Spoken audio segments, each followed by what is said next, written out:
Hello, everybody. Welcome to Teal's Roadhouse. Glad to have you here with us. Back in the man cave. John Crist in the house. Oh, yeah. Man, this ain't a cave. This is not a cave. This is the false advertisement. This is palatial. This is bigger than my first 12 apartments. I thought cave would have to be down. Doesn't it have to be down in the basement? I don't know. This is a whole separate house. Steps down. Oh, yeah. Yeah, That counts. Yeah. Well, it was a man cave. I did have control of it at one point, and then my wife took it over. This is, your wife took it over. The pool table used to be down here. Oh, yeah. And she rearranged everything. And she's decided that she wants to knock out the wall of the house and connect the house to the pool house. Obviously. It's like, the kids are gone. I don't know why we need to add more to the house. I don't. Well, they got to have something. There's always tinkering with stuff. She would move the furniture every freaking day if she could. And I like shit to stay exactly where it's at. Move it around. Yeah. Don't change the plates. Just leave stuff alone. I like normalcy. But she ever go, not to give away all the secrets, but there's a stack of Amazon boxes on this man's front porch that are probably 12 high. Already? I'm guessing those are not for you. Well, some of them might be. I'm ordering podcast stuff all the time, upgrading. Podcast and we just got e-bikes, so I've got bike racks that we put in the trailer and all this stuff. I mean, there's I just ordered. I mean, I love Amazon. Oh, it's nice, especially out here. It is. Well, the Amazon distribution plant's like 2 miles from the back door as the crow flies. It's just right there, so we could get stuff here in like 45 minutes. And they come all the way in here. They come all the way to the door. I think they should just give me my own truck, and they can have a code to the gate, and they can just come in and do stuff. You're good. Yeah. Come in the house and set it up. Just come on in the house. Where is it? Is it a lot? It's growing around here, then, right? Oh, Mount Juliet's growing a lot. This place is booming out here. When I first moved out here in the early '90s, everything around here was just 2-lane roads. It was still a gravel road down my road, and you were the first one on this road. No, but I had another house up there, but I bought all the land at the end of the road. This is a country song. This land is a country song. Yeah. This used to be called the Bass Plantation. This was a tobacco farm. Really? And they said that this was the wagon road to Smyrna. It came right through here, and the ferry would come across from Hendersonville. That sounds like your next album. Yeah, isn't that crazy? Wagon Road to Smyrna. The wagon trail to Smyrna. Well, it does. Do you ever, like when you're on stage or something like that? I feel this a lot when you're in meetings about payroll and agents and stuff. Sometimes I look out and I would see a guy like cutting the grass, and I go, I wish I was him, just for a second. No, I did a lot of I was like, who cuts the grass? Can you let me come out here and just run it? My wife cuts the grass. Really? She loves to cut the grass. I bought her one of those 0-turn lawnmowers. Oh, yeah. Now, I do the bush hogging. I keep the perimeters clean. But she even does the weed eating. I'm telling you. I'm not kidding. She loves to do it. She mowed just before she left. She had to go to Houston yesterday. I feel like we need like a glossary for this pod. I don't know what the bush what? the brush, the perimeters. The bush hog. Is that a brush machine? Hog, bush hog? Is that a you machine, attach it to the back of the tractor. Oh, okay. Yeah. It's not a manscape. Oh, yeah. I did the bush hogging. Yeah. I keep her all trimmed up. Hey, you guys going out later? Well, my wife got bush hogged up. So it's like some of those new. We did on our podcast. We had one of our comic buddies in the podcast. He doesn't know anything about country, and we played one of those new Hardy songs, and he was like, all these terms that you like, hip hop is the same. Yeah, they have all these like terms about like and it's cultural things, honey holes, and like the weight you catch a bass on the weight. Like if something about like if the jug goes catching skeeters on a jug or something. I go, what does that mean? He goes, dude, I have no idea. I have no idea what that means. That's all the terms of country music that. Yeah, and Dirt Road Anthem and all those things. But I grew up in a town of 1,000, 1,100 people where all we had to do is ride around on gravel roads and drink beer. We had like 3 spots. We had a couple of gravel pits. We had Rice Hill. We had a couple of cemeteries. We partied out. So we were the Foreman Gators. That was our mascot. So we had the Gator Inn. That was this little shitty restaurant. So that's where everybody would meet up on the weekend. So everybody drives around. You meet up, and then you determine which party place you're going to go to, because you go hide from the cops and you build a bonfire.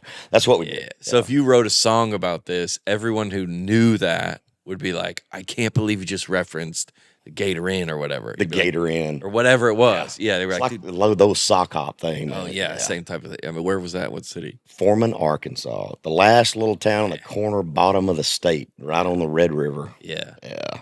Is there like, do you see like a lot of comic or a lot of country artists that are not like that try to act like that? I don't know. I've noticed that there are more current country artists and musicians that are from Nashville, and that was not a thing years ago. Most people were from out of town, but I do find that most people that are in this business come from smaller populations, and and they might not be that small, but they're still a little bit more rural, and they grew up in kind of a different type of environment. We always make a joke about how whenever a big country, like I'm talking about like the commercial country artists, whenever they are out, like in nature, they have to document it. Like, we're out here on the tractor. I'm like, dude, John Party, you're not on a tractor, dog. Like, no, you might be, but like, dude, we're out here. Like, whenever Dierks Bentley goes out, he's like, hey, make sure that we get the camera crews out here because we have to make sure everybody knows that we are on a 4x4. I remember my buses. We had a place we parked the buses up at the front part of the property, and I don't remember. We had some kid. It might have been a light guy or something, and we were riding back in during the day, and we came by. There was some cows in the pasture out there, and there was a bull standing out there. This big old massive Brahma bull. And he said, "That's the biggest cow I've ever seen." I said, "That's because it's a bull." It's fascinating to me to realize that there are people in the world that have never actually touched a cow. No, dude, I never touched a cow before. Really? You never touched a cow? You never went cow tipping when you were a kid? I thought that was a myth. That's real shit, man. Yeah, it is? It is. And they hit and they go, when they hit the ground in the middle of the night. Well, I saw one in standing about waist deep in the water. Oh, yeah. And I was fixing, I go, oh, I think I got to tell them about that. Do you want to go out there and me introduce you? I'm saying I didn't think that was. They're not doing good, or they're stuck. They're fine. Oh no, they're fine. They're just in the water cooling off. Oh, they are. Yeah. Okay. They're just hanging out. It's kind of like the spa. That's allowed. Yeah, absolutely allowed. How do you know if one's in trouble? It wouldn't be. Well, usually when they start having trouble, usually it's during birthing, and usually there's somebody watching them when they're getting ready to calve, because you got to watch, because they're down a little bit. We have coyotes out here too, so you got to watch that. I need to have can I have like a summer internship out here? Absolutely. For a month. How long's it been since you mowed a yard? Yeah, it's been since I. Can you run a weed eater? Since I was high school. Can you sharpen a blade? Yeah, but I don't have the. Can you climb a ladder? No, dude. Are you allergic to wasp? Yeah, probably. I'd have to have a whole new outfit, wardrobes. I need yeah. I don't know. You got to look the part. Yeah, man. I got nothing. Yeah. There was a show, and I've been wanting to ask somebody about this. There was a show called "I'm Dying Up Here." Yeah. Did you watch any of that? Oh, the comedy show? Yes. Oh, yeah, of course. I freaking love that show, man. I really, the girl, what was her name? It didn't last. The show didn't last long, but it was very such. Yeah. It was 2 seasons, but I really thought it was good. I wonder how true to form that was with the early days, because they had a guy that was playing Richard Pryor and doing flashbacks on all that stuff, and it seemed pretty spot on period wise with a lot of stuff that was going on. Comedy Store in L.A. Yeah. Andrew Santino was in that show. A good buddy of mine. Yeah. It's people are fascinated by the comedy. By the art form. I looked at your history. All you had is Chelsea Lynn on here, which I'm not going to judge you. But yeah, there's no other comics represented. You're popping my cherry. Oh, I would need a bushwhacker first, or not a bushwhacker. What is it? Bush hog, dude. I need bushwhacker. I think is a drink. Yeah, bushwhackers are different. Yeah.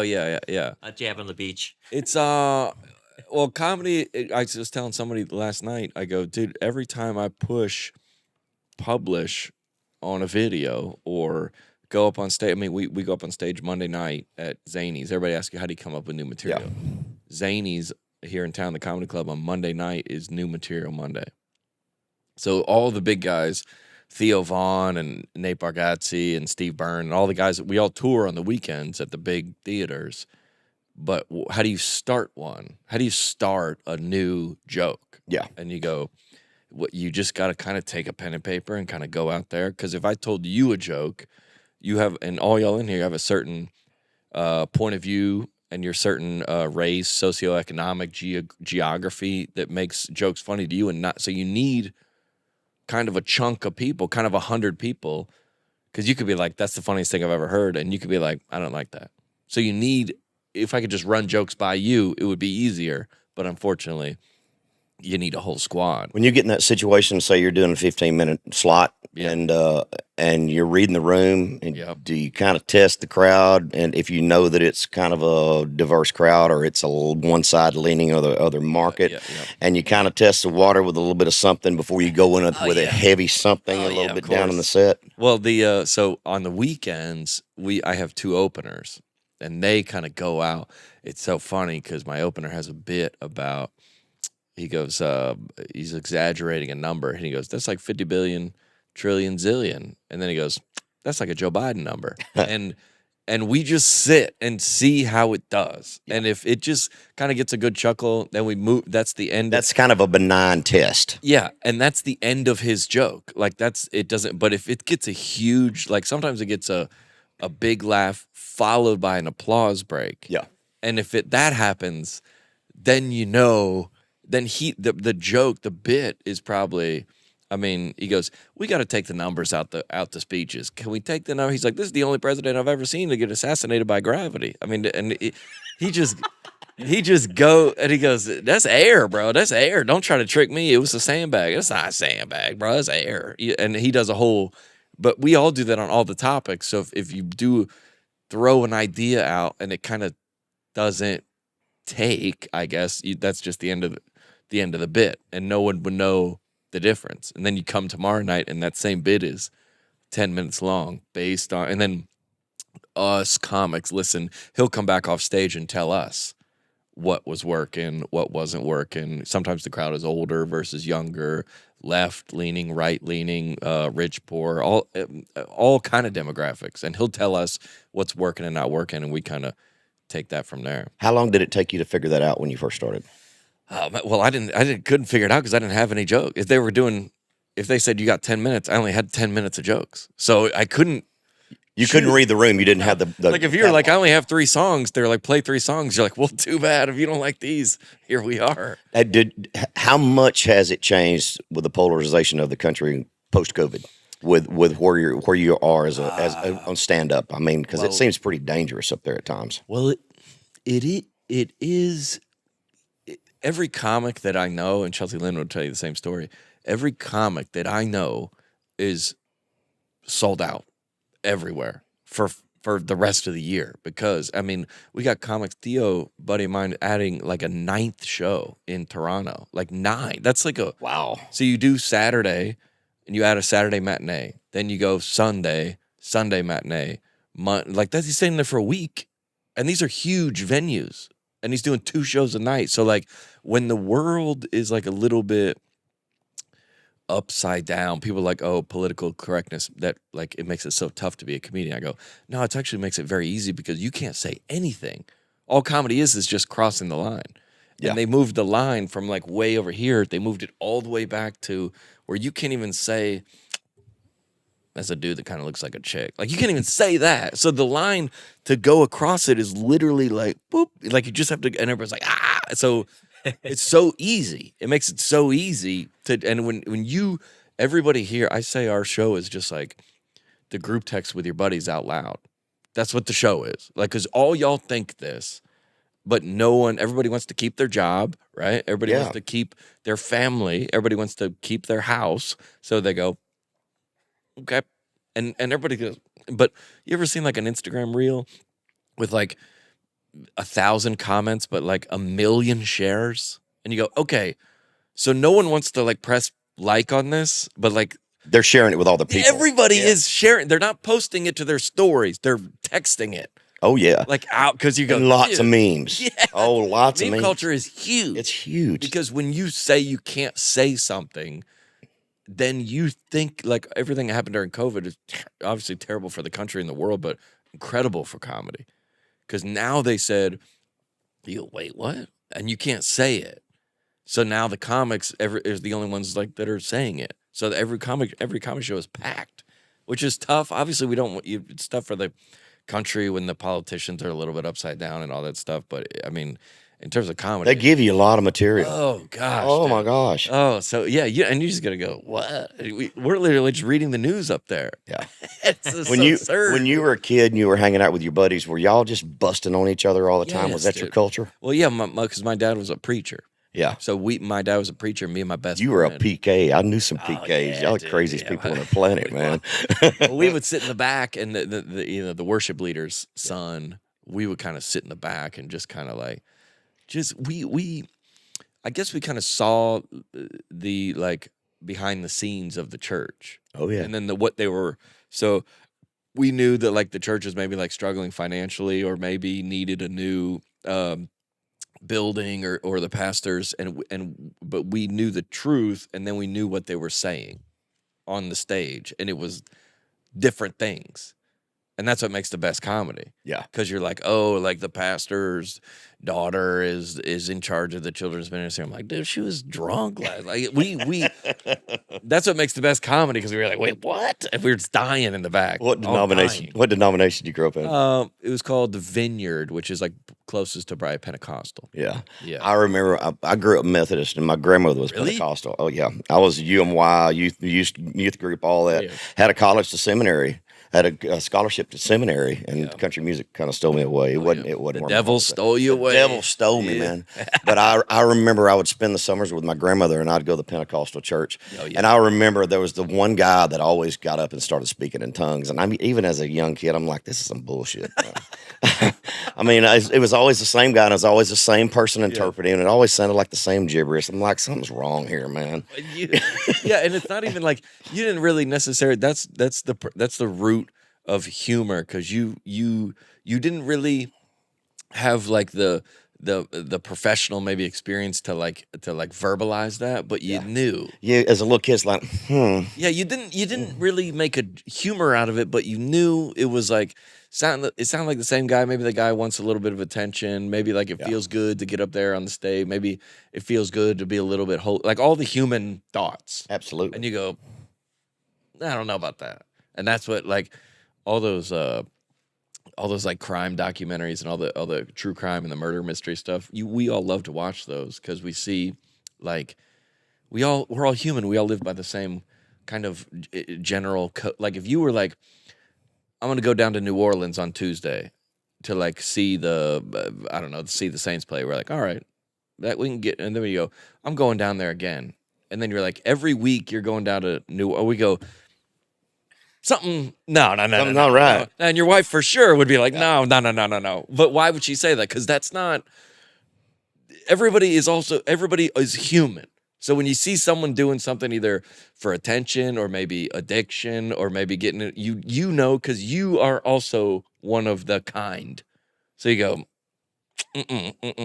yeah, what's going on there? And I like to watch those crime things. Sometimes they're great to nap to. It's just the music. It just kind of gets you there. But I mean, and you sit there and wonder, it's like, well, I think back to the past, it's like, that relationship could have pushed me there. This could have pushed me there. And it's always, I think back to Michael Douglas in Falling Down. You remember that movie? I know Michael where he just went off the freaking rails and just went on this killing rampage and wound up committing suicide at the end. It's like, you're one step away from a mental breakdown that takes you completely over the freaking edge, man. And you're lucky to be here. With all this crazy stuff going on in the world, I think that's why everybody's just lost their freaking mind so much. Or would you get kind of like pressed, and like especially with the internet, people that aren't in your circle can say things about you, right? So you read things about yourself, or even, let's not even say that. Let's say today you try to get employment, and it's like working out for us. The system, what do you call it? Democracy or whatever you call it, has kind of worked for us. Yeah. But to some people it hasn't, right? They can't seem to find a job. They can't seem to find love. They can't seem to find, and just the world is just constantly push them out. Like, when does it like, all right, I'm taking this in my own hands? Or you get cut off in traffic and you go, enough is enough. Right? Yeah, it's always just right there. It's always right there, man. Everybody's kind of right on the edge, dude. Yeah, if you stay on it, I feel like if I stay on the road for too long, that's not real healthy, man. No, dude. I start getting mad at all the crew and you get antsy about stuff, and it's not good. They really should serve breakfast past 10:30 though. Don't you think? That was in Falling Down. That's good to know. That's good to know, Scott. I thought it was 10. Was it 10? I thought it was 10. Okay. Fast food, it's 10. I have to watch it again. That's a great. That's why I like going to Whataburger. They serve all of it all day long. Yeah, it just don't matter. It doesn't matter whenever you want. Breakfast. Yeah. Well, everybody needs to go, like, when you are pressed, right? When you're pressed, you're stressed to the max. Your job's not work. Some people go, I just need to order a pizza and watch a TV show. That's enough for some people. Some people need to go drink. Some people need to go. I did a lot of guys down on Broadway that, like, if they're either looking for women, and if they can't find women, they want to fight. Yeah, they want to fight. And that about midnight to 1, that's when it starts. I mean, it's the zombie apocalypse on Broadway. Well, I always heard from the older folks, man, there's nothing good happens after midnight. No, dude. No.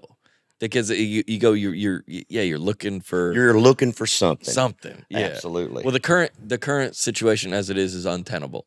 So you need something. And some guys like to go jump out of a helicopter or race in their car. I like to do stand-up. That always gets me. Yeah, but I've found that the guys that are thrill seekers that need that, they find an outlet for that, and you have to.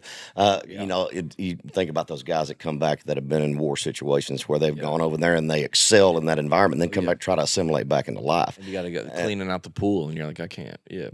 Well, I think about those guys. We've made jokes about it, but I think about those guys in that submersible.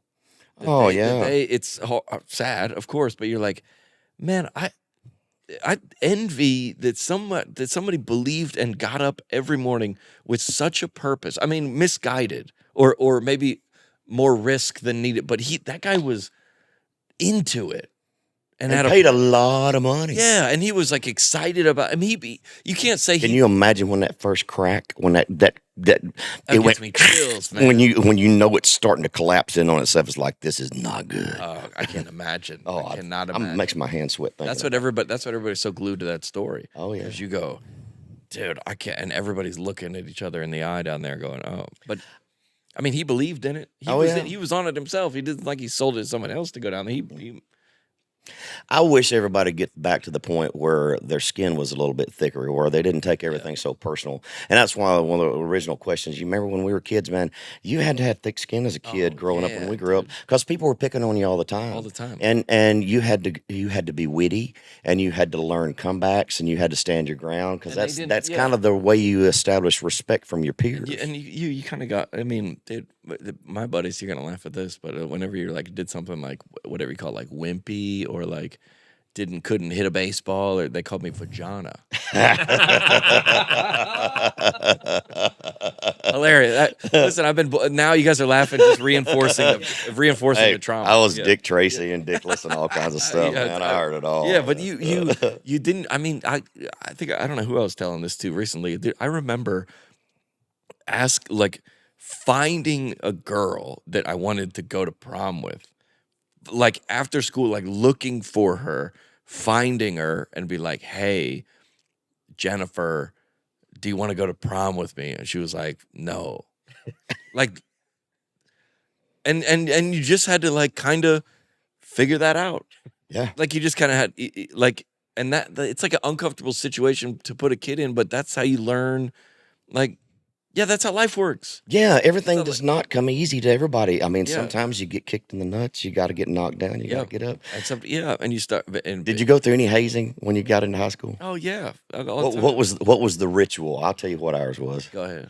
Red bellies. Oh, really? The upperclassmen would chase you around, because we were ninth grade, went to high school where I was from. Yeah. It was 6th through 8th in junior high, and it was on the other side of town. So in ninth grade, you went to high school. Oh, yeah. So the upperclassmen would chase you around and hold you down at lunch, and they would beat on your belly. Just red bellies, man. They'd beat the crap out of you. But it was a rite of passage.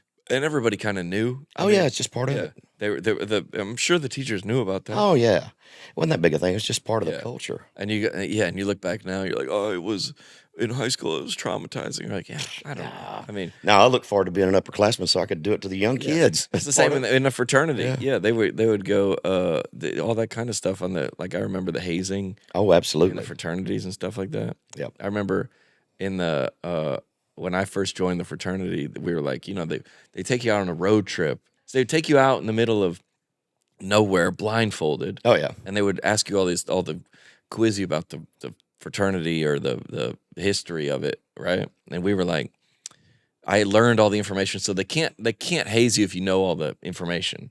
So they're like, they ask you all the history of the fraternity, and I knew everything. And then he goes, Crist, and I was like, sir, yes, sir, I'd never forget this.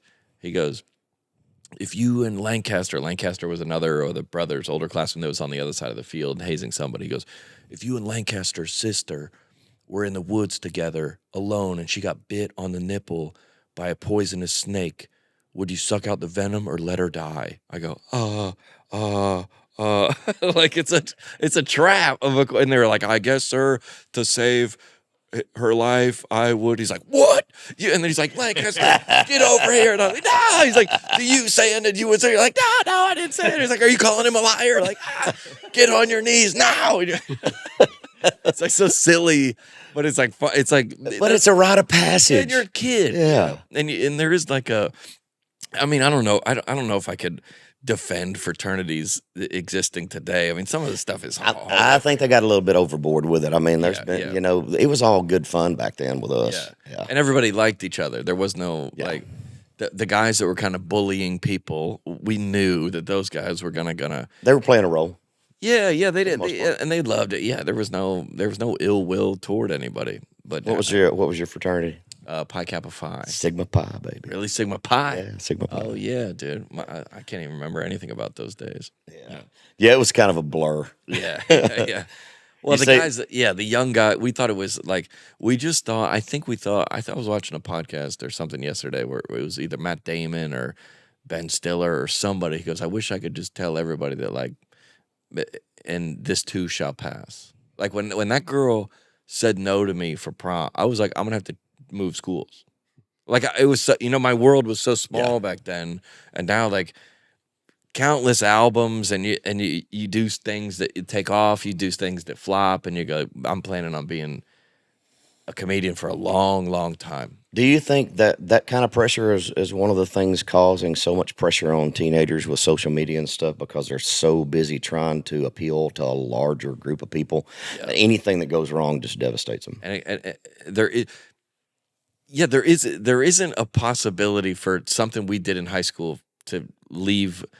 Not even the high school. Like, it didn't leave the playground. Didn't even leave the grade. Yeah. Kind of, if you did something silly, your buddies would know about it. Word would maybe get around. Like if you got embarrassed in football, like the other cities didn't know because there was no video. It was less risk on the line maybe. But now it's everywhere. Now it's everywhere. Now it goes viral. And they want the good stuff to go everywhere. But we signed up to kind of play this game of.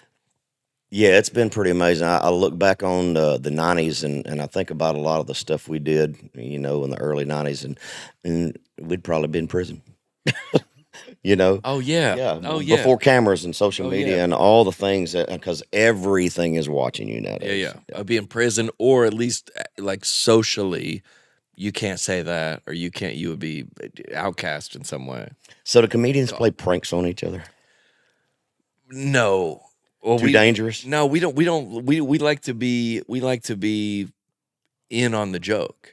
Yeah. Like we don't like to be like surprised or like we don't. To the fault of our ego, we think we're like better than that. Anything ever push you to losing your cool on stage? I don't really have any hate like inside me. Like like if somebody goes, if you would have told one of my friends like John Crist got in a fight, you go, no, he didn't. Like that's it. No, he didn't. He doesn't do that. Like they always say on stage, if someone comes at you with a knife, you got to come back with a knife. Like you can't drop an atomic bomb on them because everybody's like, whoa. So like if I'm doing a show and someone goes, John Crist sucks, like that, no one's ever done that. But if they did, if they were doing a joke and everybody laughed at that, then the crowd needs to be on your side. So if there's like a bachelorette party, they're talking the whole time, being like, oh my God, I love it. And someone else goes, hey, I don't care who you are, your husband's got to be signing up for a lifetime of misery because you guys sound terrible. If all the crowd was against them for being annoying the whole time, I'm going to tell that joke and the air is going to explode out of the room because everybody goes, thank you. Yeah. So if there's somebody that's just like, we love you, and I'm like, I come down hard on her, everybody's like, whoa, we're with her. Yeah. Or like, you just got to know the crowd just got to be with you, or else you come. I mean, the same thing we're just talking about. If the video comes out and you are like crushing somebody, it's like, dude. It's like, somebody just, it was a few months back when somebody rushed the stage on Chappelle, and Oh, yeah. that's pretty scary shit, man. No, it's scary. I mean, because that guy was pretty serious. Oh, yeah. He's like mentally a little bit ill. You got to worry about that stuff nowadays. We do. I don't like to live in fear. I agree. But we do. Like I mean, there's stuff all the time where people say things because comedy, if it's done correctly, the only thing that ever offends people is truth. So when you say something that's true and everybody's like everybody like making fun of you, like if you're Vladimir Putin, you like, I'm putting these rules down and I'm angry at these rules and we're fighting. You still have your dignity and honor and you're going head to head. Making fun of someone is so demoralizing.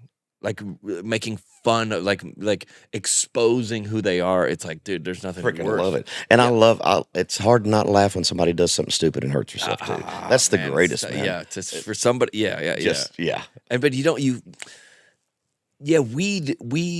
every joke we ever make, we try to be like, if that person, let's say I'm making a joke about, let's say Morgan Wallen or Eric Church or whoever. Well, I love all those guys, by the way. If we're let's say Kim Kardashian. Yeah. I'm on the road making this Kim Kardashian joke and it's killing. Everybody's laughing at it. And then my agent comes and he goes, hey, we're in Calabasas or whatever. Kim Kardashian's coming to the show tonight. And if I was to remove that joke, that's not a joke I should be telling anyway. Like any joke that I would ever make about anybody, if they were there, they'd be like, that's funny. I try. Now, I can't bat 1,000. Yeah. But for the most part, whatever you're making fun of, I'd say it to their face. So I just got this, and this is my country music. Causing a lot of stir on the internet. I love it. Mount Rushmore. You see the Justin Nunley video? I have not, but I need to check it out. Oh yeah. Who would be your comedian? I was thinking about that on the way over here. Now I'm 39, so when I guess genre-wise, I would say, I don't even know if you're going to laugh at this, but Garth Brooks, comedian? Eric Church. Oh, you're talking about comedians. Yeah. Oh, comedians. Yeah, comedians. Okay, man. Cat Williams, number one. Cool. Cat Williams he's the reason I started comedy. Cedric the Entertainer, I would put on there. He's everybody's favorite movie or everybody's favorite song is When for a Boy around 12, 13, 14, 15. Because that's when you were first, like I saw The Fugitive is my favorite movie. Yeah. It was like, when I saw it, I was like right at that age where I was like you're not going to have a new favorite band now. Yeah. You're just not. I like right in the time that you're very like, you're old enough to like understand things, but not, you're still a little bit scared of the world. Like when I was, I saw The Kings of Comedy. When I saw it, I was like this. My life was changed by it. Same with Cat Williams, The Pimp Chronicles. I saw it and I was like, this is. And then I would say probably Brian Regan when I was coming up, and then I would probably say Chappelle, just because of when I was in college, the Chappelle show was so. I mean, we would watch those DVDs. Some of those skits were they're amazing, so unbelievable, and hold up over time, by the way, incredibly. One of my favorites, and he's passed away, rest his soul, is Mitch Hedberg. Oh yeah. Oh man, and I've gone back and watched some of the early stuff before he got his cadence down. Oh yeah. Because he finally found his groove, where he had a certain delivery that gave him his style, and it took him a little bit to get there. And it was fascinating as I've gotten into people like that, where you kind of watch the development of how they hone that craft along the way. Well, they say Richard Pryor and Dave Chappelle, they say no comic, it's impossible to be prolific before 40, because it just takes so much time to have, like you said, your cadence. Or once he kind of gets like, oh, this is who he is. But his younger stuff, you could be like, oh, he was not really sure of himself on the stage, and then you kind of settle into and then you don't really have anything to say before 40, or in terms of like.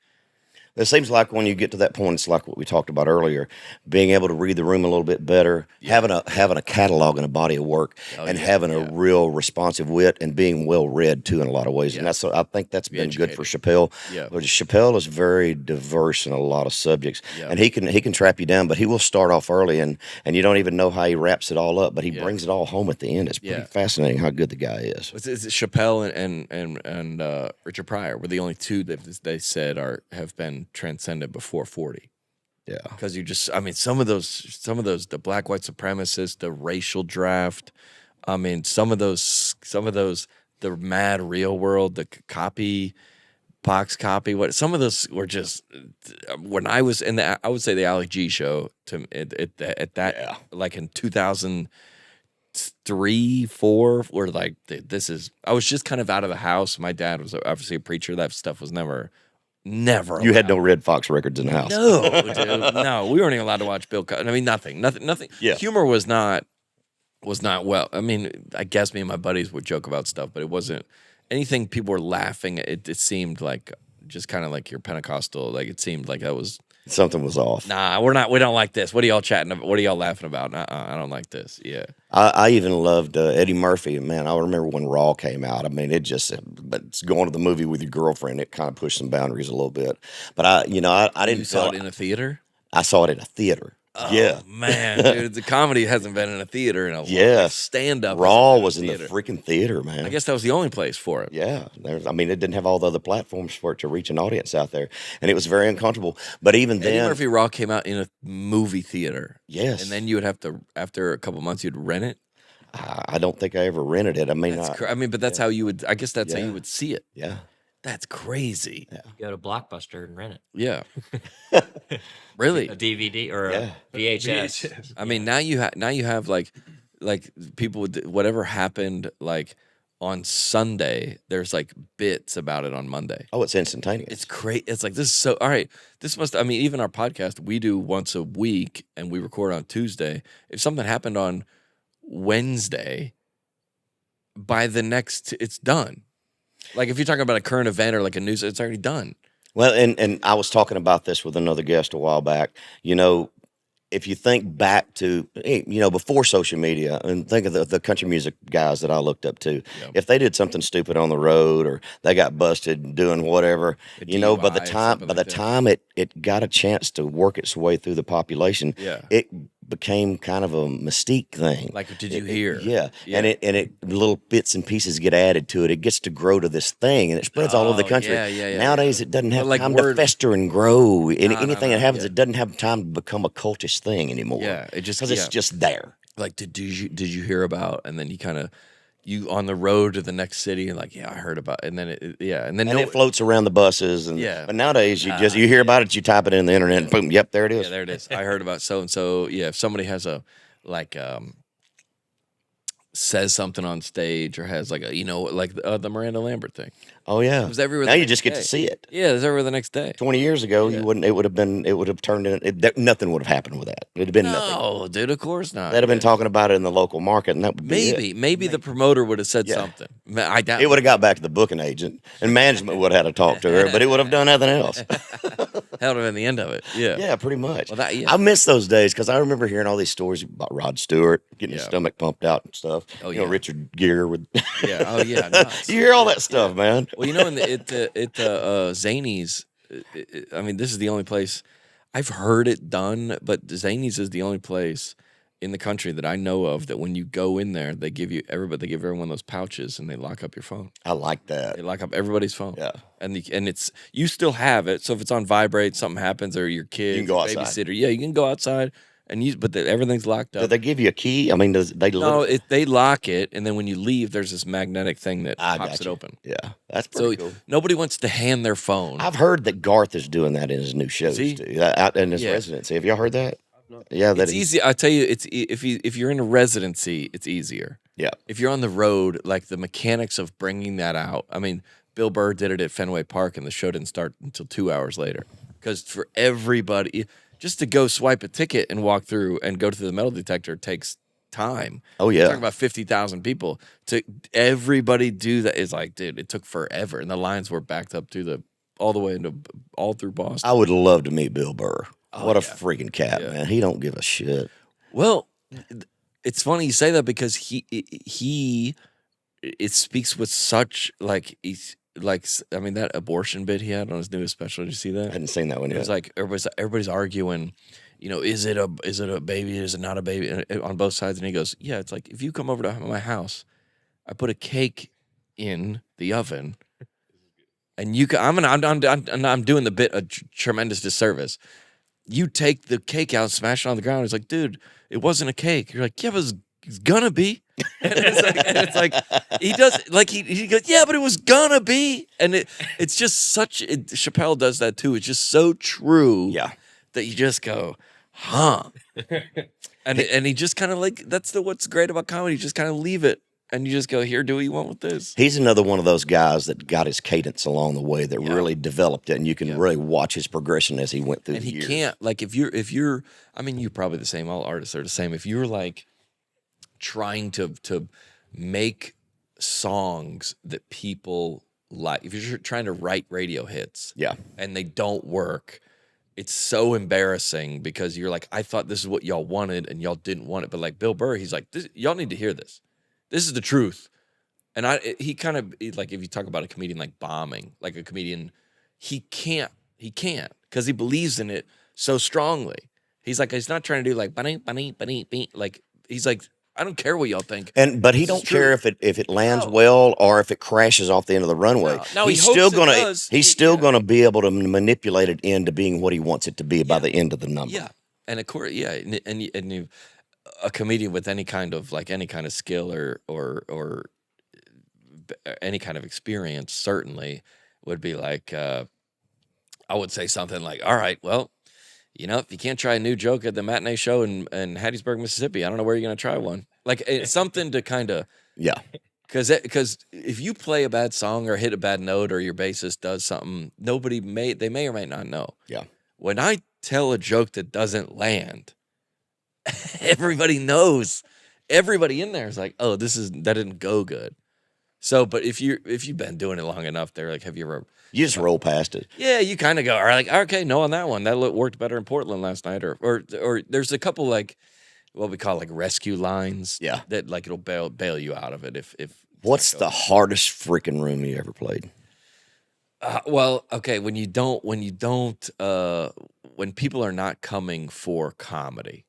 Like when you shower, go out to dinner, and buy $60 tickets to my show, show up early, get in the parking deck, sit down. You're ready for, and also know me, so But when you're surprise attacking anyone with comedy, it never goes good. I've never seen it work well in big festivals where there's music going on and they try to put a comedian between sets. No. That is the freaking kiss of death. Have you seen it? Oh, I've seen it with Williams and Ree. Oh my God, nobody wants to hear that shit. Wait, so in between musical acts? Oh yes. Really? Yes, I've seen it. Trying to do bits? It's got to be hard as hell. Oh yeah. Oh well, first of all, comedy, it needs to be dark. It's got to be set. It's got to be set right.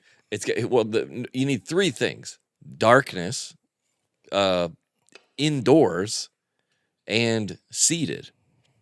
So if you're just standing, it's not good for comedy.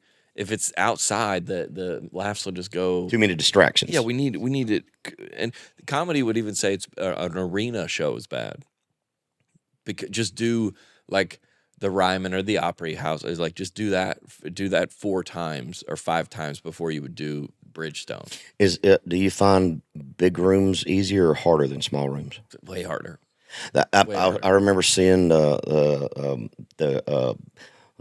Jeff Foxworthy and all that. What was the Blue Collar? Blue Collar. Yeah. And they came to Bridgestone. I think what made that work so well is they were able to play off each other. That would be a real tough situation being there by yourself. I guess some guys do it. You're watching off on the screens. Yeah, basically. Yeah, so you're watching on the screen. You're really not able to connect. You're maybe pockets of people, but you're not able to connect with the entire crowd. That's what they say. They say if you do an arena, is what they say. Like that's kind of not the end of your like touring in that city, but like that's the last time they're coming in that city. So you'll get one tour out of it. Yeah, but then they go, hey, he's back, and you go, and It was a lot to go down there and park, and we felt so disconnected. The guy next to me was going out and getting popcorn, and there was cotton candy, and the guy was. It's so like, but when you're at the Ryman watching a comedy show, if a great comedy is nothing better. And you would go, hey, he's back 18 months later, he's back. I'm going. Yeah, the Ryman's great. I went to the thing, Kid Rock. I was there. You went there? I was there. It was great. Which one? This year? This year, yeah. The guy at the end bombed. What was his name? There was one guy at the end, and he just fell apart right at the end. I think it was. Who was it? I can't remember his name. It's like second to the last. That was the year before. No, I was there this year. That was the one where Theo came out. Yeah, that was the year before, and the guy from the Chappelle Show came on last, and he bombed. Remember, the guy yelled at him, and because everyone else was killing, and it kind of Shane Gillis crushed. Yeah, Theo crushed. I love Theo, man. He's badass. Chance crushed. Everybody crushed, and then he came on. Who was it? But somebody yelled out something, but it was like racial, but it wasn't like racist. It was just something about, and then he kind of like, and it just turned the crowd off on him. No, he turned on them, but they weren't. They were just like drunk. Yeah. They were just drunk and kind of being chatty. And he kind of turned on them, and I remember that. He's probably out all night on Lower Broad, man. He got tore up. And he just Kid Rock. It happens. Yeah, but if you go, they don't know. I'm trying to think of who it was. They don't know. They don't know who's coming out, so they don't know. Like if you know Theo or if you know Shane Gillis, you know their humor. Yeah. So you're kind of mentally prepped for what they're. Oh, I like this guy. But if there's 7, 8, 9 comics, your brain has to reset. Donnell Rawlings. Yeah, dude. No disrespect. I mean, I love Donnell. Yeah, but he can't bat 1,000. Yeah. And then it turned into something, and everybody. I tell the guys that come on the road with me, I go, hey, if you give them right up top, if you give them a big belly laugh, it's a good feeling. They like to feel that. You want another one. So they are now rooting for you to give them another one. Now, if you go 90 seconds and don't give them one, you're now turning into what's in between them and the guy that came to see. So they'll turn on you very quickly as an opener if you don't just come out and hit them. Wow. Which is that's some pressure right there. Bro. Well, as a comic, watching another professional comic like bomb is but it's happened to all of us, dude. It's happened to all of us because we like if you're any musician or an actor or LeBron James or Tom Brady or whoever, the crowd can be a part of what you're doing, or the crowd can help you and motivate you. For us, no comic is confident because we can't even do it without them. Yeah. Like you can sing, and if the crowd's not into it, you'd book a corporate or some, and then you're like, just tune it out. Yeah, and you could just play with your band and play the songs and just do the hits and get out of there. Yeah. We can't. And there's always jokes about how like they book you for an hour. So like, I mean, dude, I've been in colleges. Like we used to do a bunch of colleges and like cruise ships when you're coming up. Like you just take gigs anywhere, a lot of churches and stuff like that. And it's like you're 9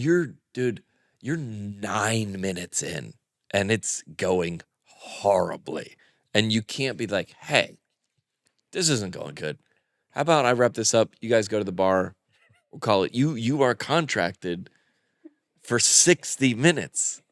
I'm nervous thinking about it. Have you ever gotten into one of those situations and just went brain dead and can't think of shit? Well, you have bits. Let's say you do a chunk. I got a chunk on like my family group text. It's like, probably in the special, I want to say 11, 12, 13, 14 minutes. It becomes like a 90-second bit because you're not exploring artistically. You're just like saying the big lines, like the big hitter punchlines, and they're not hitting. And you'll do an hour of material in 9 minutes, and you go, I don't know what else to do, dude. Yeah, your delivery gets real quick, and you get completely off balance. You talk to the guy, start sweating. Yeah, you go, what's that hat say? Or you go into something. Just to figure. We used to do like. At colleges would book comics that they think this is going to be a good idea, and it's like literally in the food court, and you're on the little stage in the corner. Because music, they book music and they book other acts, and they're like, "Oh, let's book a comedy." I go, "No, we got to like." It's like you got to stop for the ice machine when it, and like it's just like. It's like in it's horrible. I'm dying up here. When the guys were doing the stuff in the coffee shop and stuff, that's like the bottom of the freaking barrel. That's just gotta be. I mean, we probably done the same. We just did the Elkhart County Fair. You probably done that. Oh yeah, we've done every swinging fair and the tractor pull and mud wrestling, and we played it all. I came out on stage. I mean, this is probably 2 weeks ago. I came out on stage. I go, listen, I don't usually do fairs, but I told my agent, I go, listen, if I'm going to do a fair, I got several guidelines. I go, one, I need a racetrack to be in between me and the crowd. I need helicopter rides to be going on overhead. I need the wolf exhibit to be going on next door. And I need a beauty pageant to be on the stage before me. And they go, we'll get it done. And yeah. Like just things that your agent wouldn't consider. So tell me what's on your rider. Oh, do you have all the green M&Ms taken out? Do you check that shit, dude? You know what happened? Like we used to have a tractor trailer of like our own like living room that we would bring to every city so I could like feel comfortable. And when COVID happened and like I got canceled and went through all this stuff and I go, dude, if you like give me a bottle of water and a microphone, I could buy that stuff myself. Like, you know what I'm saying? I go, I'm just happy to do it, dude. And it's been, when you get to, anybody that gets too entitled like that, I go, dude, just take some time off. It's fine. I asked that because I know a lot of guys do it just to make sure the promoters are reading the contract. It's not that they really want to just throw stuff in there just to kind of push the envelope, just to make sure that you have your basic needs when you get there, that they actually read the dang thing. Because a lot of them don't. No, I don't never read it. Nobody reads it anymore. What do you got on yours? Most of mine is just, we usually get a cash buyout because we just stock food and booze on the bus. That's about it. Paid in cash? We just, instead of them going out and shopping for the same things every day, we just get a certain amount and then we get what we need so we don't have too much crap going on. Yeah, you get it. Yeah. There's Tommy Davidson, comedian. He gets a I want to say it's a pair of 11 Nike Air Force Ones, all white, every show, brand new pair. Brand new pair of Air Force Ones. All I want's a bottle of Crown and a bottle of Patron. Seems call it even. Call it even. Yeah. But if it's not fun out there, like if it's not, I go, dude, no one's forcing us to do it. I love doing it. I love telling jokes. No one's forcing us to be out here. I was like, dude, you're like, I can't believe we're at this fair. I go, you took it. They said, do you want to do this? And you said, yeah. You can't complain now. You know, when COVID hit, for me, the entertainment business has always been recession-proof in a lot of ways because people are going to go, they're going to go see comedy, they're going to go get music, buy the beer, whatever, even if they can't afford to buy the T-shirt, all that stuff. And I had a real hard time decompressing because I'd never taken any time off like that, and we were off for over a year. I mean, since I was a kid. I mean, as long as I've been doing this professionally, and I didn't realize how much I missed that interaction with the crowd. Did you go through any of that? Did you feel it? Yeah, we did like we do the meet and greet. We didn't do meet and greets obviously when we first started. So you kept working even through COVID. Well, I mean, we would do like they just didn't. It was very like socially distanced and like, but we because all the comedy clubs were designated as restaurants, so they stayed open. Yeah, so like. The restaurants had to stay open because they were, people needed to eat. Yeah. So like if they just moved half the tables out. Yeah. So like, but I remember it went down on Broadway, like all those guys for like Kid Rocks and all that stuff. They just served like a cup of popcorn or something to designate it as a restaurant so they could still stay open. No, they had hot dogs on the cash register, so they something like that. Yeah. But we did wouldn't you get kind of like disconnected from the everyman? Country music is great at that, but once you get kind of disconnected from like if I was like, man, like the butler on my private jet didn't have the salmon, you'd be like, what? Like that's not funny. Yeah, that's not like your girlfriend dumping you, your checking account being overdrafted, your crapping your pants. Yeah, your parents not making fun of you for your not having a job. Like that's what your car breaking down, you not knowing that's fun. That's humor. There's no humor in success. There isn't. When everything happened though, there was such a slowdown, and it almost like a little disconnect, and I'm sure you felt that to some degree. And it was even harder getting revved back up, going back out to get my wheels back underneath me again. It took a little bit to get moving again because What'd you start? Do you remember the first one you did? Oh my gosh, I think we went out in we were basically off. We shut down in March of 2021, and 2020, Yeah, it'd be 2020. March 2020. March 2020. We really didn't do anything from that point on. I think I had a couple of shows. We did a couple of backyard parties. I mean, just anything to try to pay. We got our stuff from the government. I tried to keep everybody paid through, but we didn't go back out. It was a year. It was a year. We did that one California drive-in show, I think it was. Ventura. Strange. It was very strange. We played the Ventura Fairgrounds, and they had a stage set up out there, and the music played through. You dialed into a channel on your radio. It was like going to a drive-in movie theater. You talk about weirdest crap. And everybody was inside their car. Everybody's sitting in their cars or sitting on their cars with their car speakers playing. It was very, very strange. Because they were social distanced? Yeah. And instead of hearing the crowd cheering or clapping or whatever, you just hear horns honking and seeing lights flashing.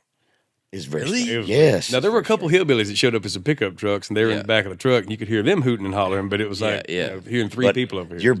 You're basically all by yourself. It was very strange. Yeah, but you're like, I like playing, I guess, but not this. No. Yeah. It'd be like, we try to do some of those Zoom things where you do, and could you imagine doing a stand-up routine on Zoom? No, people have done it. Yeah, people have How hard that, with no interaction. I never did it. I was like, that would be impossible for me.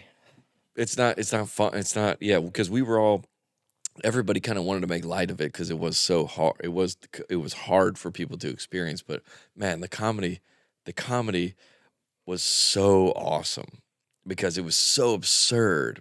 And I mean, I remember going to Portland, a show in Portland COVID was over for the rest of us, but they were still in the middle of it. And I was like, dude, this is that. I go, the war is over. It's never over in Portland. Oh yeah, it's the never-ending war. It was so awesome because you talk about cities like New York or Boston or Minneapolis or anywhere in California or Oregon.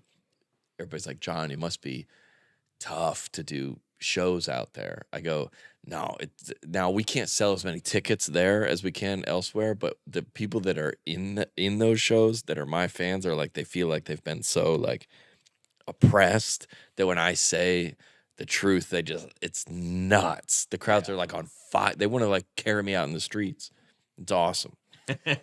It's awesome. I go, this is not I go, dude, y'all are insane. Like there was ushers coming around like, hey, like put your mask. And I was like, we did this song where you take off your mask and shoot it up in the air and like light it on fire. Not light it on fire, but it's such like, dude, this is crazy, dude. I was like, hey, have you seen like the rest? We're not living like this. Like the rest of the world, we're free. Like you're free. Yeah. Like, we're going to the gym. We're going to doing everything. Store, dude, y'all are crazy, dude. Yeah. I've always been curious. I've never really. I mean, I don't remember jokes well. I can remember song lyrics from back to my childhood.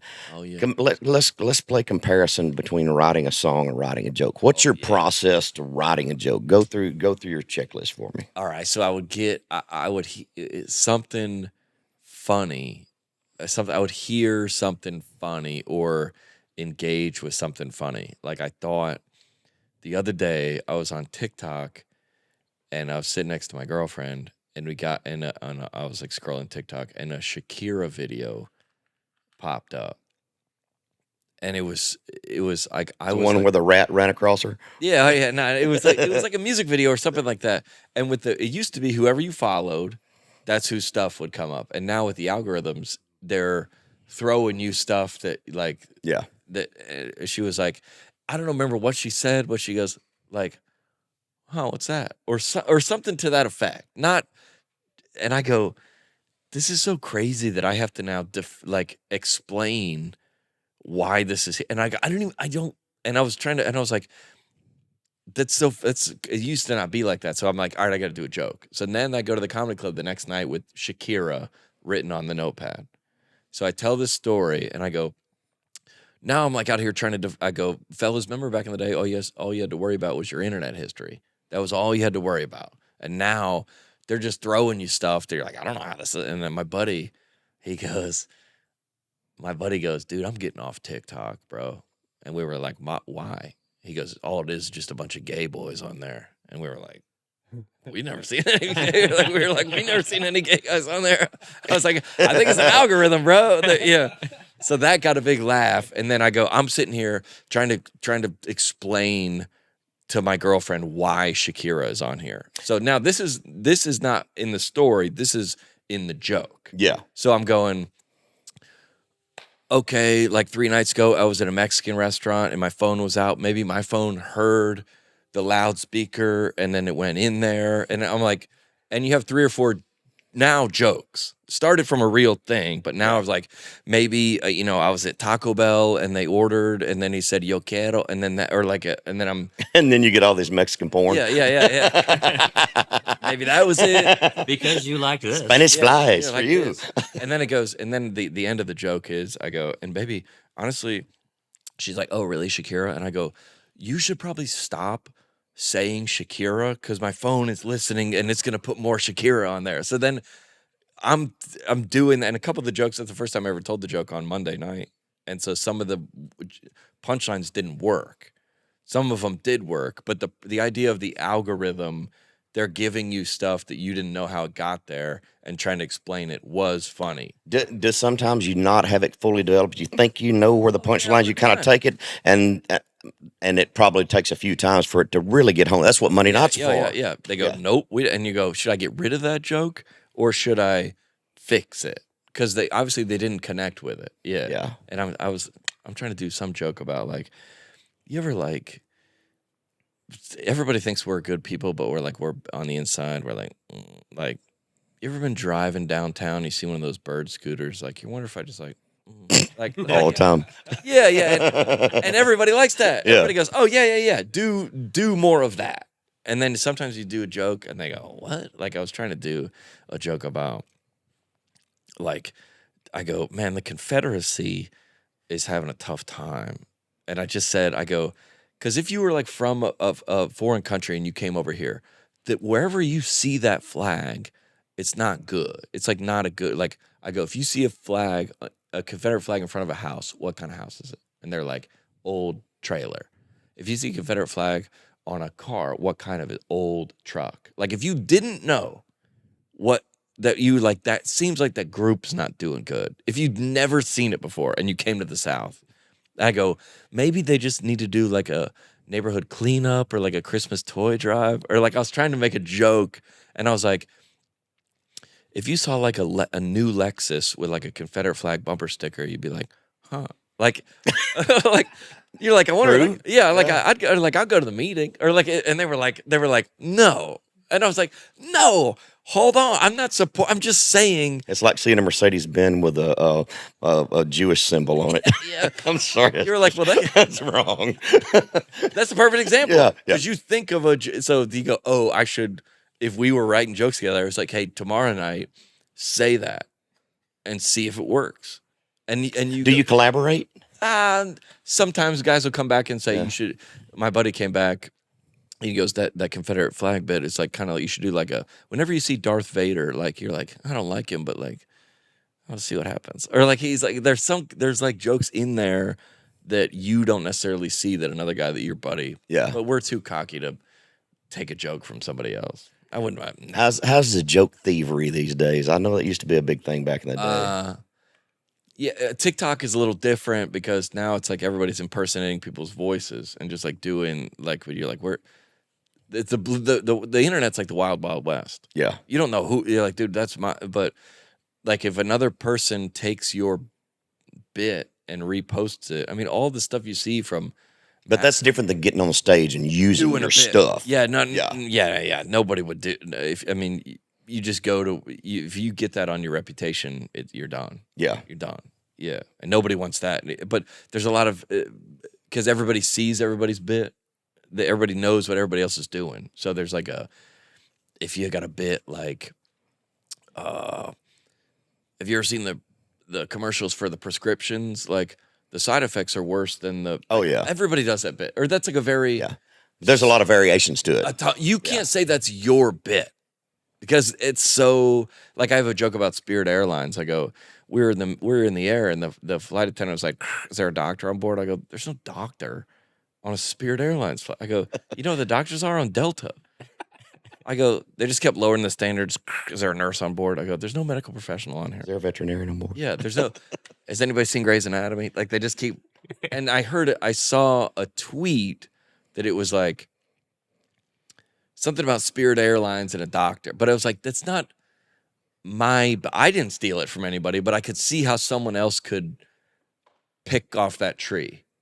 It's an easy it's a very surface level premise. But if you go the deeper you can get, like people say, like if I was like, man, I grew up in a Pentecostal church in Lilburn, Georgia, and my dad was a preacher, and they're like, that's John Crist bit. Like the more you can do the more you can't steal it. Do you do religious bits? Yeah. Yeah. A lot. Tons. Did your dad ever get mad? No, he thinks they're hilarious. Because they're all true. Yeah. And I was doing a bit about how like Lazarus in the Bible is like this guy that got raised to life. He got brought. It's like one of the biggest miracles in the Bible. Yeah. Jesus brought this guy back to life. And I'm thinking about that's an unbelievable story, except for Lazarus, because like he was in heaven, and like now he's got a glorified body. Everything's going good. He's in paradise. He's got a mansion. Like he sees Jesus walking over to his house, and he's like, no, like no. And he's like, hey, like somebody knocks on his door in heaven. It's like, hey, we got to send you back. And he's like, back to the Middle East with no air conditioning. He's like that's not. It's like. I feel like it's respectful. It's not disrespectful, but it's funny enough because, like, well, that is true. That's not really far over the line. That's not like no, but to some people, like to the way you grew up, it would be to say that to my grandmother. Yeah. She would be like, you can't joke. We had a joke about all the people in the Bible that whoever Jesus meets, they'd never have a name. It's like Jesus and the man with like leprosy, and he's like, dude, like, he's up in heaven. He's like, dude, remember me? My name's Nick. He's like, who? He's like, man with leprosy. Like, oh, like Jesus and the prostitute. Remember you signed my boob that day? Yeah. Jesus and the prostitute. That's her name. It's Mary. Yeah. Come on. It's Mary. Yeah. Hey, man, have you ever been in a show and you had a bunch of old buddies show up and they didn't tell you and they got out there and just heckled the shit out of you? I mean, that would be fun to do. Yeah, I mean, somebody would take them out of there now. But it's not. Your old buddies like to kind of they know you from how everyone knew. How you were before. Like, but you've changed. Yeah, way different. Well, Jesus couldn't do miracles in his hometown. Yeah. He couldn't do miracles in Nazareth. He had to go out on the road because everybody in his hometown was like, this guy, the guy that was making the furniture. Yeah, so like, the ball's under that cup. Yeah, whenever. Yeah. Sorry. Ball's under that cup. Yeah, but you go out they're like, this guy. Like, I'm coming to the Fox Theater in Atlanta, which is literally the biggest venue, and they're like, whatever. I'm like, dude, it's fine. Yeah, but you get a guy like if you're. I'm trying to think if my girlfriend was going to go see another comedian, and she was like, "Do you want to go?" I'd be like, "No, I don't want to go see you laugh at this guy." It's kind of like she's cheating on you. Yeah, I go, no. First of all, I don't like that you go. I don't like that anyway. But you go with your girlfriend. I don't want to like. There's a lot of times at our meet and greet, like two women will come up to they come around and say hi, and they're like, oh yeah, we all came and we loved it, and they're like, where are your husbands? I go, they're in the lobby. They don't want to come back. I go, I get it. I wouldn't want to come back to this. Like to take a photo with another guy that like my wife's like, oh, this guy's hilarious. I don't like that. Yeah. I get it. Yeah. If you're like going to see like a Harry Styles or something like that, I go, yeah, you got to go with your girlfriends. Like, I don't do that with them. I don't need to be a part of that. How much? If your wife was going to go see another country artist, you don't care now. She really she doesn't go to I'm telling you, I had to take the kids to see Justin Bieber. I've done that. We've seen Miley Cyrus. Oh, yeah. We've done it. Take earplugs is all I can tell you. Yeah. We didn't do the Taylor Swift thing. You didn't do it. No, I didn't. But I just they didn't want to. They're kind of my kids are really. I did talk to my younger daughter. Rob Zombie is coming to town in September, and by the way, I need tickets for Rob Zombie. Oh yeah. Because I promised her I was going to take. She likes weird shit like I do. Yeah. She likes the dark left of center. You know, just she's 20 years old and loves old classic rock and weird stuff. So she's seen she's grown up. Yeah, she knows what it's all about. Yeah. She doesn't think that has any kind of like Rob Zombie's not worshiping the devil, dude. He's just it's theater. Paycheck. Yeah, it's theater, man. Yeah, I went to see Marilyn Manson when I was in high school. I want to see what this is about. Yeah. He's a normal guy. Shock rock. That's shock rock, man. Yeah, go for it. Yeah. Good for him. There's a place for him. Absolutely. Yeah, sure. I like all kinds of weird stuff. Yeah. I've tried to get into dark metal a little bit, but it's a little bit too much.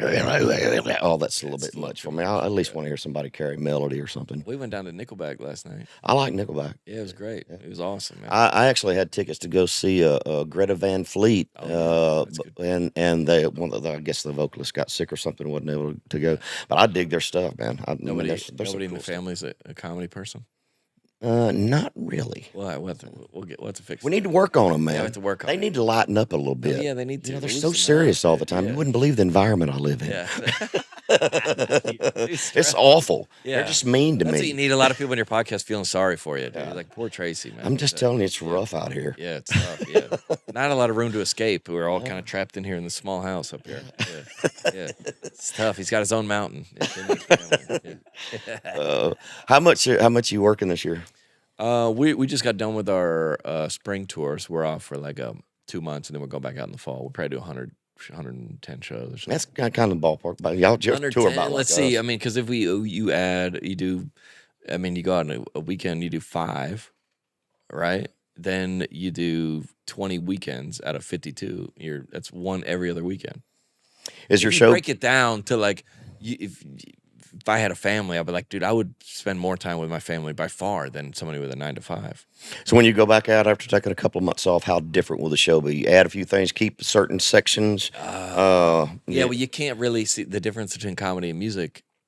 One of the biggest ones is like if you hear the bit, you can't do it anymore. Yeah. So once something goes like viral or you put it out, it's now done. You put something out, they want to hear it. Yeah. Or if it was one of their favorites, they go play the hits. If they come to my show and they've already heard it, so we'll do probably 3 legs of an hour. So a tour with spring, fall, and spring, and then we'll record it. That comes out, and then you got to do a new one. Wow, that's got to be difficult. So there's I mean, Chappelle's probably on his 10th or something like that. Wow. Jim Gaffigan is on his 13th. I mean, but like, Nate Bargatze would be on his 5th or something like that. I'm on my 4th. In terms of an hour, do an hour, retire it. I mean, retire it on the internet or wherever it exists. Like if you can't, Eddie Murphy can't do anything isn't tour anymore. But yeah, he don't even do comedy anymore. He doesn't need to. No, yeah. He's a movie star. Yeah, movie star. Yeah, a lot of the guys, that's what you want to kind of do it. Like, I feel like where you're at, as you do it when you want to do it. When you don't, I mean, I've seen some guys take it all the way up and then ride it all the way back down into the ground. Yeah. And it's tough to see. It's tough to see. Yeah. But you hope that in this business that you can do it as long as you're healthy. And I think I will be able to. I've got a good fan base, you know. Wouldn't you say, like, I mean, there's, like, I was talking to a friend of mine, Leanne Morgan, that she, I love her. She's awesome. She's one of the best. Yeah. I go, hey, Leanne, because we were talking about, industry maybe not giving you the accolades or respect that you want. I go, Leanne, like, we're the 1%. Like, if you can go to a city, what would you say the 1% is? And if you can go to a city and sell 100 tickets, that's the top. I mean, but that's 1%. If you can go into another city and sell how many tickets? That's unbelievable. I was with a buddy, country artist, that he did the new Belmont theater and sold out the bottom of it. Like it was 1,100 and he sold 700 and he's like kind of bummed out. I go, dude, that's so good. Like, that's so many tickets. People, it's hard to sell tickets. It is, and so hard to sell there's tickets. So much stuff competing for people's entertainment dollar out there. You've got everything from rock concerts, country music concerts, the monster trucks, and UFC and movies, school bus races. You got everything, all that stuff, man. Yeah. It's a lot going on out there.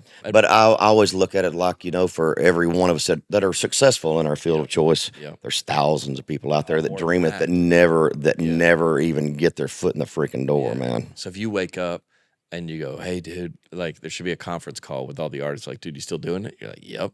And you go, awesome.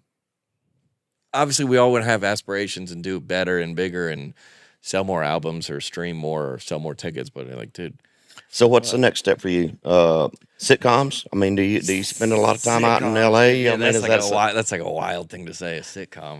But look, Foxworthy did it. I mean, look at the guys. I don't think anybody now would want a sitcom. It's probably too woke out there. When's the last time you watched a sitcom? I don't watch sitcoms anymore. I don't. I mean, we usually find something on a streaming platform when we watch something and get into that stuff. Well, what's crazy is we put out a bunch of like sketches and stuff like that, or make silly videos online. Yeah, and we did one last month that it was like if like it was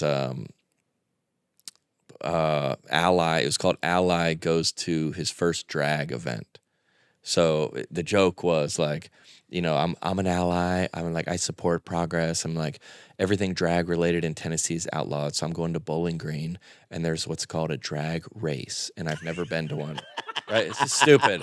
It's so stupid. Yeah. And I'm like, I'm about progress, and then I get out there, and it's a drag race, and I'm going, okay, these guys are just going on and on talking about the purse. And I'm like, thank you. Finally, at least someone. And then it's like, and then I find out that's just the winnings for the night. Or like, it's a dumb joke. It's a stupid joke. But it's still funny. It's so funny. And I did one last week that was like, it's called Portland Home Depot Employee. So I was like, all right, listen, if you want to graffiti spray paints on aisle 4, I was like, here's a sledgehammer here. For going through the window of a small business, you want to swing it like this. Like there's no cops around. So you really just need to get the full, like I was doing like signs for protesting or down there on aisle 4. And first of all, you can't do that on a sketch show. You couldn't do if you put that on Comedy Central or whatever. There's so many people. Chappelle did it.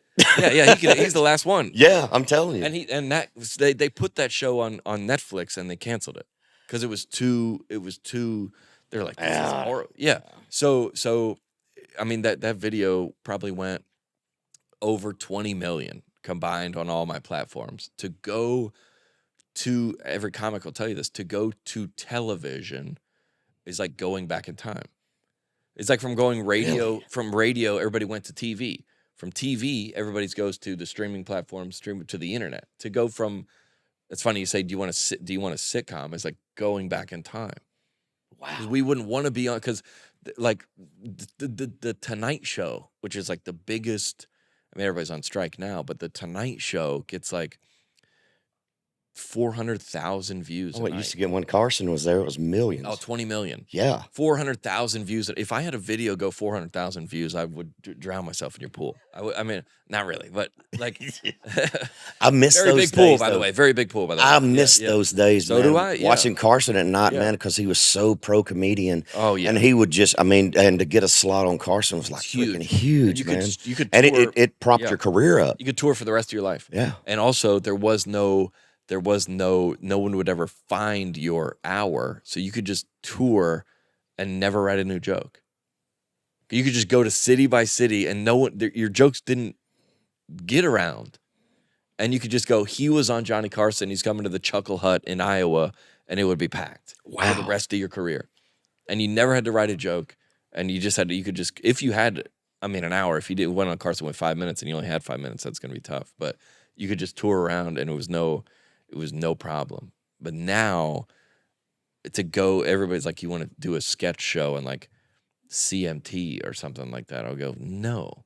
And all the TV is on strike right now because there's no money. Yeah. I was telling somebody I went on vacation last week.